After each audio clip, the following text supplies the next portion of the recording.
হাসিনাকে পালিয়ে যেতে বাধ্য করা হয়, হাসিনা পালিয়ে যেতে বাধ্য হয় না। আমরা হাসিনার পতন ঘটিয়েছি বলতে হবে, ফ্যাসিবাদী হাসিনার পতন হয়। ঠিক। পালিয়ে যেতে বাধ্য করা কোনো প্যাসিভ কথা বলা যাবে না, এখানে জান নামে পাঠিয়ে দিয়েছে। এর মানে কি এইটা যে বিচারিক হত্যাকাণ্ড বললে জামাতের যেই নেতাদের ফাঁসি হয়েছে তারা যদি একটা অ্যাডভান্টেজ পেয়ে যায় কিনা, আপনারা কি সে ভয় থেকে বিচারিক হত্যাকাণ্ডের কথা বলেন নাই?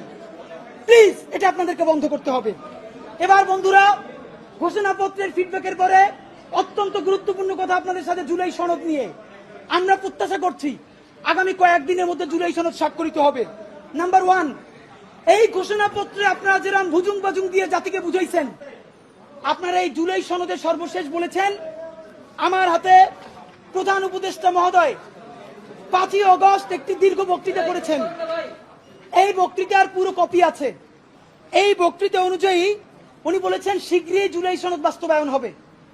এই জুলাই সনদের জন্য 19টা মৌলিক সংস্কারে সবাই ঐক্যমত্য পোষণ করেছে।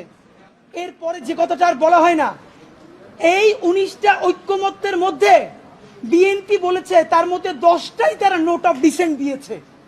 তো নোট অফ ডিসেন্ট কি? নোট অফ ডিসেন্ট হলো আপাত দৃষ্টিতে আমি এটা মাইনে নিলাম, কিন্তু আমি আসলে এইটার সাথে একমত না। তাহলে